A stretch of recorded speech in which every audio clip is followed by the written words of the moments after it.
À la une de cette édition, une marche en hommage à Alain Traoré.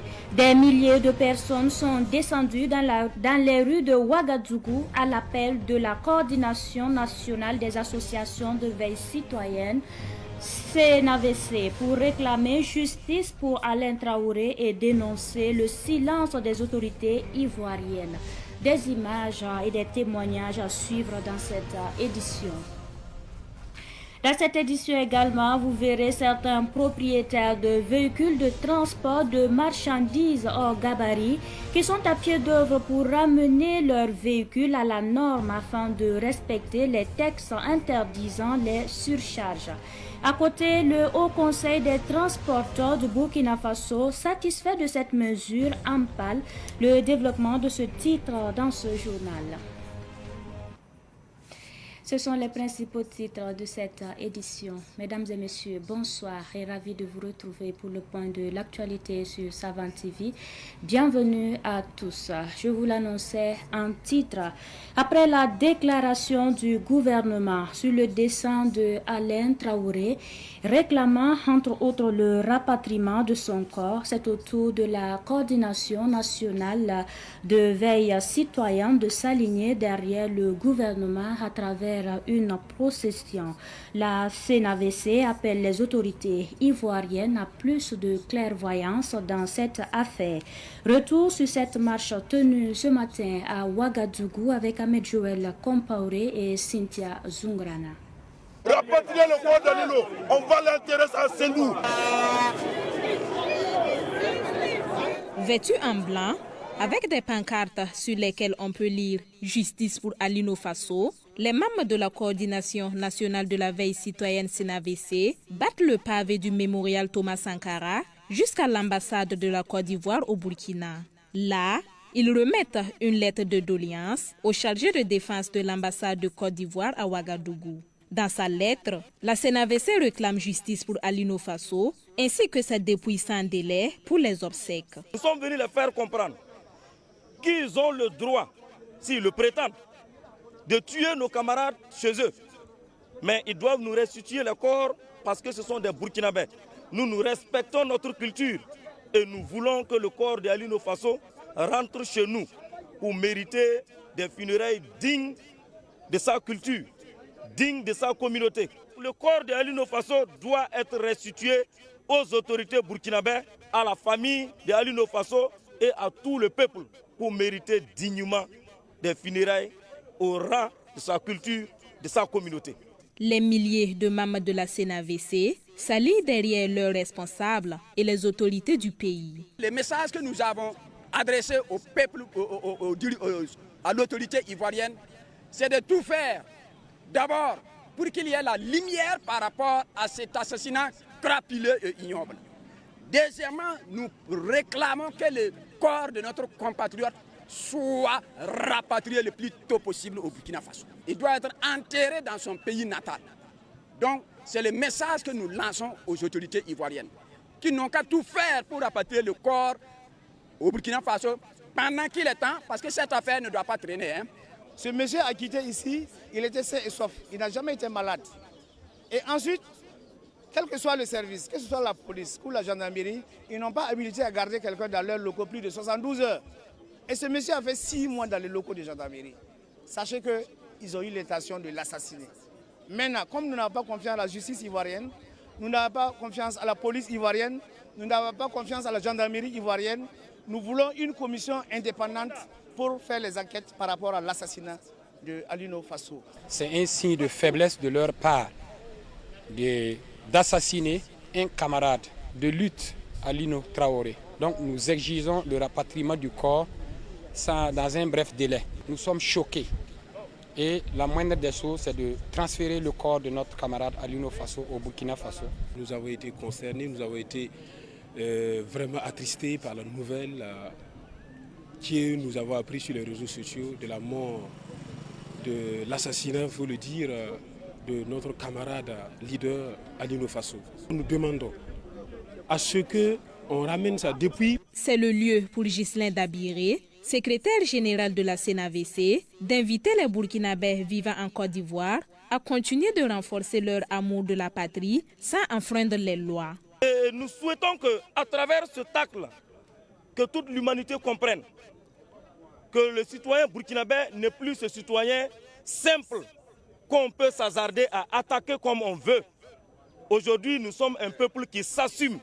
Nous sommes un peuple qui sait ce qu'on veut, on sait ce qu'on fait, quel que soit là où on se retrouve. Ce n'est pas par l'assassinat de Ali Faso que des Burkinabés vivant en Côte d'Ivoire ne vont pas soutenir la dynamique. Ils soutiendront aujourd'hui, demain et après-demain. La marche de protestation de la CNAVC pour réclamer justice pour Ali Faso a débuté au mémorial Thomas Sankara, symbole de la lutte pour la justice et la souveraineté de l'Afrique.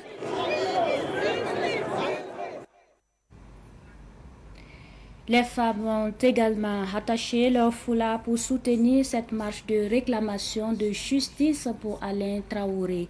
Ces femmes de la CNAVC et de la société civile ont suivi la marche du mémorial Thomas Sankara jusqu'à l'ambassade de Côte d'Ivoire au Burkina Faso avec en toile de fond « Justice pour Alino ».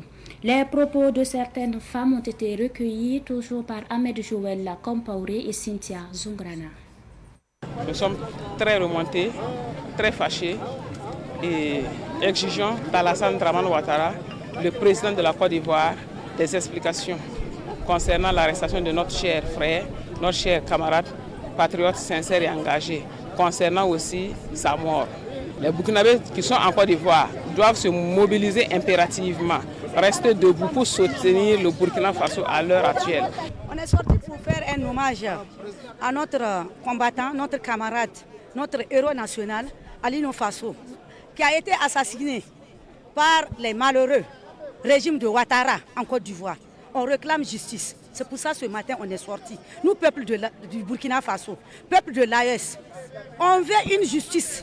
Il faut que justice soit faite. Ce combat-là, on a commencé, c'était un engagement patriotique. On va accompagner nos autorités. Personne ne peut nous empêcher de faire cette lutte-là. C'est une lutte noble. Et on est dedans. On va continuer dans cette lutte jusqu'à la fin. Jusqu'à avoir une victoire totale. Je suis ivoirienne de père, de mère, je ne suis pas diaspora. Et je dis que ça m'a choqué quand j'ai appris la nouvelle. Je suis choquée. Parce que le Burkina m'a adopté. Le Burkina, depuis 2009, j'exerce au Burkina Faso. Et Alino, c'est quelqu'un qui est entre les deux pays. Il a deux nationalités, les Ivoiriens et le Burkina. Quand je suis à Abidjan, Alino, quand on est au Burkina, il nous conseille. Avec tout ce qu'il fait. Et à notre grande surprise sur les réseaux sociaux, on apprend qu'il est mort. Je dirais ça comme ça, cruellement. Je suis dépassée, je suis fâchée en colère. C'est notre frère. On ne peut pas prendre cette nouvelle et rester franchement comme s'il n'y avait rien. C'est vraiment triste. Et moi, je suis vraiment très contente qu'après ça, après cette nouvelle que nous sortons, que les voix se lèvent, surtout sur les réseaux sociaux, pour dire que pour ne même pas, pour la tristesse, montrer notre colère et manifester en même temps aujourd'hui pour réclamer la justice, pour réclamer la vérité. Parce que l'excuse qu'on nous a donnée, c'est pas vrai. Le Burkinabé, c'est que c'est pas vrai, c'est pas juste. Alino aimait trop la vie pour se pendre, comme ce qu'ils ont dit. Et moi, je suis vraiment contente de voir aujourd'hui cette sortie, cette manifestation pour vraiment réclamer cette justice, cette vérité et surtout le corps de notre frère, de notre compatriote. À Bobo Dioulasso, même son de cloche ce mercredi matin à l'appel de la CNAVC. Des citoyens ont battu le pavé de la place Tiefo Amoro au consulat honoraire de la Côte d'Ivoire pour réclamer justice pour Alain Traoré et exprimer leur indignation à la Côte d'Ivoire. Poursuivons à présent avec le Conseil des ministres du jour qui a adopté un projet de loi portant nouveau code de la presse et réunissant dans un seul volume les trois précédentes lois sur la presse écrite, la presse en ligne et la presse audiovisuelle. Écoutons le ministre en charge de la communication, porte-parole du gouvernement. Il est important d'indiquer que le code de l'information adopté en 1993 et qui a régi les médias burkinabés jusqu'en 2015 a connu une relecture à cette date. et 3 lois distinctes en 2015 ont été adoptées pour régir la presse écrite, la presse en ligne et la presse audiovisuelle. L'initiative de la relecture de cette loi vise d'une part à avoir un référentiel unique pour régir l'ensemble de la presse au Burkina Faso. Le projet de loi permettra entre autres de définir désormais les statuts du journaliste professionnel et du technicien professionnel de presse. Il permettra également de définir le statut et le mode de financement des entreprises de presse, d'interdire la concentration économique dans les médias afin donc d'éviter toute situation de monopole ou d'influence au niveau des médias. Le projet de loi prévoit également des sanctions à l'encontre des distributeurs de services pour la privation de certains programmes auxquels leurs abonnés ont droit. L'innovation majeure de cette nouvelle loi est la révision du dispositif de gestion des infractions qui jusque-là était beaucoup plus axé autour d'amendes. Mais il est évident qu'à l'épreuve du temps, le gouvernement a fait le constat de la faiblesse des sanctions qui a donné lieu à un certain nombre de dérives et des préjudices graves ont été causés malheureusement par des médias ou par des journalistes sur des citoyens et même sur l'État burkinabé. Et au regard du contexte délicat dans lequel se trouve notre pays et tirant leçon bien sûr des préjudices causés aux citoyens, le gouvernement estime qu'il y a lieu de responsabiliser davantage les journalistes en mettant un accent sur les sanctions à appliquer en cas d'infraction. À la suite du Conseil des ministres, visite du Premier ministre congolais au Burkina Faso. Anatole Makosso a échangé hier avec le Premier ministre Rimtalba Jean-Emmanuel Ouédraogo, puis avec le chef de l'État, le capitaine Ibrahim Traoré. 2 points ont marqué l'audience à la présidence du Faso. Les félicitations et encouragements du président congolais Denis Sassou Nguesso à son homologue Ibrahim Traoré et la demande de soutien à la candidature du Congo au poste de directeur général de l'UNESCO. Écoutons le Premier ministre congolais Anatole Makosso. Le président Denis Sassou Nguesso nous a donc chargé de transmettre aux autorités burkinabées ce message de soutien, de réconfort, et nous a demandé de les rassurer de sa volonté à accompagner le processus. Le président de la République du Congo nous a aussi chargé de traduire toute sa fierté, toute son admiration pour les efforts qui sont en train d'être déployés ici dans le cadre des réformes qui sont engagées dans le domaine de l'agriculture, dans le domaine de l'économie, dans le domaine du social, mais surtout dans le domaine des infrastructures. Parce que pour le président, ce sont ces infrastructures qui nous permettront d'aller vers la zone de libre-échange africaine. Ce sont ces infrastructures qui, une fois bien construites, bien organisées, une fois qu'on aura émailler le territoire national de ces infrastructures, on pourra parvenir à une véritable intégration des peuples. Parce que pour notre continent, il faut réussir l'intégration des peuples.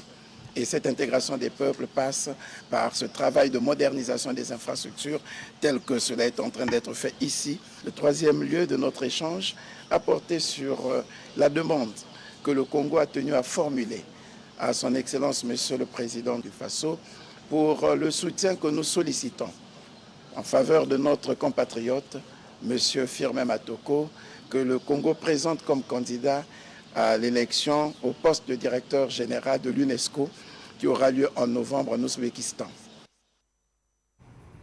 Tout autre sujet, la Direction générale des douanes a échangé ce matin avec les organisations non gouvernementales et les associations sur les avantages fiscaux et douaniers.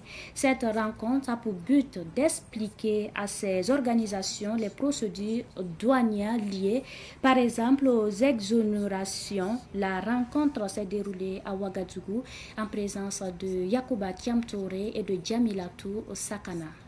Cette rencontre entre les douanes et les ONG et OSC permet de revisiter les bases légales des franchises douanières, des exonérations et les défis dans le traitement des dossiers. Elle donne aussi des informations sur les privilèges fiscaux et douaniers aménagés pour les organisations. Des privilèges qui passent par la réduction des taxes sur leurs importations. Pour le directeur général des douanes, Dr Yves Kafando, cette rencontre renforce la collaboration entre la Direction générale des douanes et les ONG et OSC. Et donc la rencontre d'aujourd'hui est suivie donc communicationnelle, sensibilisatrice, parce que les organisations non gouvernementales et associations bénéficient d'un certain nombre de privilèges, d'avantages fiscaux et douaniers auxquels ils ont droit. Il est donc de bon ton que nous puissions vraiment vulgariser les textes, s'entretenir avec eux et recueillir également les préoccupations, les difficultés quant à la mise en œuvre, et mener des réflexions ensemble pour voir comment nous pouvons juguler ces préoccupations. Ils peuvent bénéficier des avantages réduits. Les avantages réduits, c'est dire que dans le cas donc de leurs importations, voilà, il y a donc du matériel qu'ils importent, qui sont taxés. Au regard donc de cette convention, ils peuvent bénéficier d'une taxation réduite, c'est-à-dire privilégiée. Mais dans le cas donc de la mise en œuvre, certaines structures peuvent ne pas être outillées quant aux textes existants. Et donc discuter avec eux, vulgariser, ça les permet de vraiment s'approprier la quintessence de ces textes et de mieux orienter leurs demandes. Au Burkina Faso, plus de 400 ONG interviennent. Cette rencontre leur permet de mieux envisager leur contribution au développement. Et au niveau donc du Burkina Faso, on a plus de 400 ONG associations de développement qui interviennent. Et au-delà donc, dans la mise en œuvre donc, de leurs activités, ces ONG bénéficient de facilités fiscales et douanières. Ils sont conforés par donc, les conventions d'établissement que ces derniers signent avec l'État et également par un certain nombre d'agréments entre l'État et certaines fêtières. Et donc cette rencontre qui est la bienvenue va permettre donc à tous ces intervenants-là de mieux comprendre donc, les procédures douanières qui sont appliquées donc à ces facilités fiscales et douanières pour qu'ensemble donc nous puissions voguer ensemble et que donc on n'ait pas donc véritablement à rejeter des dossiers compte tenu donc de méconnaissance donc des textes. La méconnaissance des textes qui fait que même dans le traitement de nos dossiers, il y a beaucoup de rejets. Et donc cette activité-là, elle a bienvenue, va permettre en tout cas de lever donc ces insuffisances-là, pour permettre donc à tous ces acteurs d'être au même niveau d'information et pouvoir aller ensemble. Les échanges, douanes et ONG vont mieux collaborer selon le directeur général des douanes. Appelle à contribution pour la construction et l'embellissement de la ville de Ouagadougou. La Fondation de solidarité et d'aide au peuple africain répond avec 20 tonnes de ciment. Les 20 tonnes de ciment ont été remises hier après-midi à l'initiative présidentielle Faso Mebo. Fatih Sankara, Shekina Gandema. En remettant ces 20 tonnes de ciment aux représentants de l'initiative présidentielle Faso Mebo, les membres de la FOSAPA apportent un coup d'accélérateur au processus. Face à l'appel du capitaine Ibrahim Traoré, la FOSAPA, la Fondation de solidarité et d'aide au peuple africain, ne pouvait pas rester en marge. Renchérit le président de la FOSAPA, Emre Mourak Gotras. FOSAPA Derneği'nin başkanlığını yürütüyorum. En tant qu'association FOSAPA, nous sommes actifs depuis 2008 au Burkina Faso dans les domaines de l'éducation, du développement social et d'aide humanitaire. Et nous sommes là aujourd'hui pour la part de notre contribution avec 20 tonnes de ciment pour répondre à l'appel de Monsieur le Président du Burkina Faso, Ibrahim Traoré. Voilà pourquoi nous sommes là aujourd'hui pour la contribution.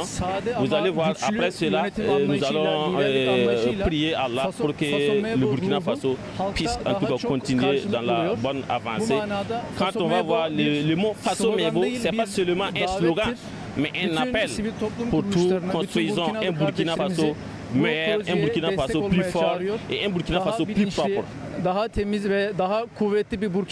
En plus du don des 20 tonnes de ciment, les membres de la FOSAPA ont donné un coup de main aux travailleurs de Faso Mebo. Ce don intervient après plusieurs actions humanitaires au Burkina.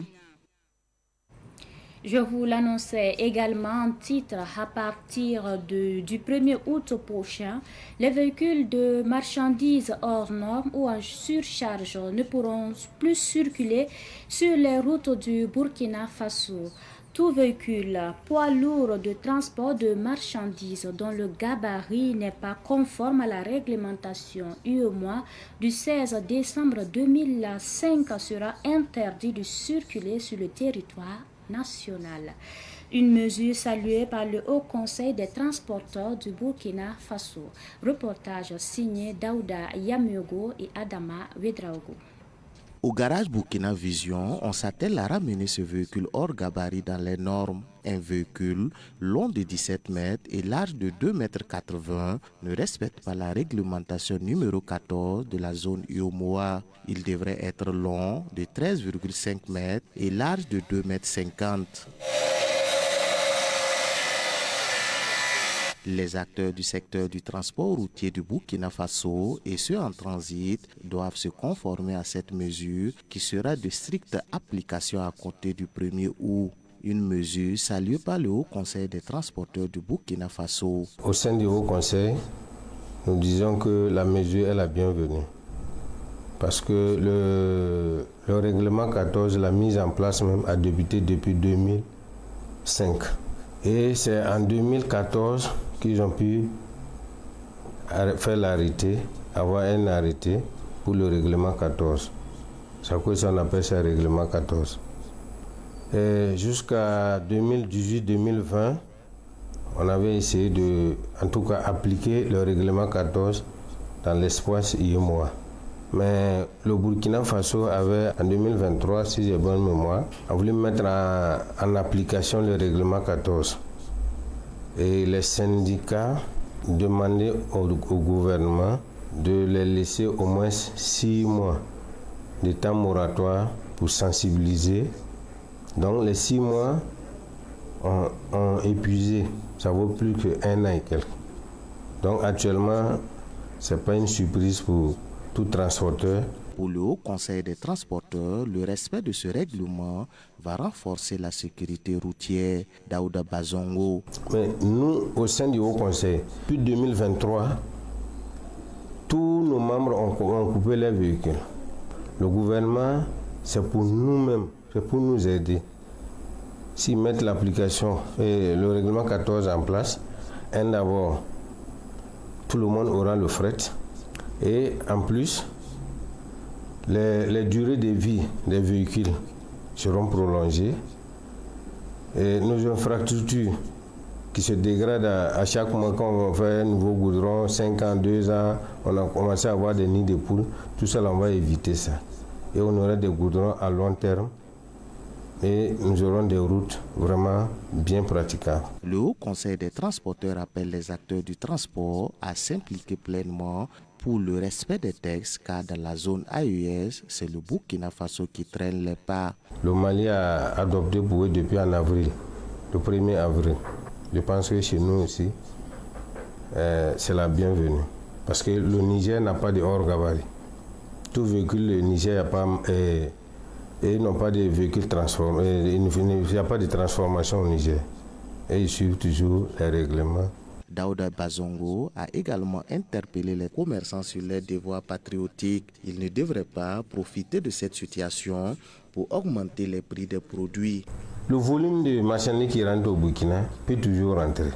Ça ne veut pas dire qu'on va diminuer le volume qui rentre. Mais surcharger comme avant et puis rentrer là, c'est ça que ça va diminuer. Maintenant, je demande aux commerçants de comprendre que pour un développement, il faut toujours un coût. Et nous sommes tous ici. Pour faire les omelettes, il faut toujours casser les œufs. Donc, qu'on sache que si on veut un développement tant souhaité, ensemble, nous devrons nous débarrasser des vieilles habitudes. Créé en 2020, le Haut Conseil des transporteurs du Burkina Faso regroupe plusieurs associations syndicales du monde des transports. Il a pour mission de sensibiliser les acteurs du secteur et de défendre les intérêts moraux et matériels des transporteurs. Et puis, triste information, l'ancien ministre de l'Agriculture du Burkina Faso, Jacob Ouédraogo, n'est plus. Il a tiré sa révérence mardi 29 juillet 2025 à l'âge de 68 ans. L'information a été donnée par le ministère en charge de l'Agriculture dans un communiqué. Le programme des obsèques sera communiqué ultérieurement. Notons que Jacob Ouédraogo a été ministre de l'Agriculture et des Aménagements hydrauliques au Burkina Faso de 2016 à 2019 sous le régime du président Roch Marc Christian Kaboré. Ainsi se referme ce Savant Soir. Merci de nous avoir suivis. Bonsoir.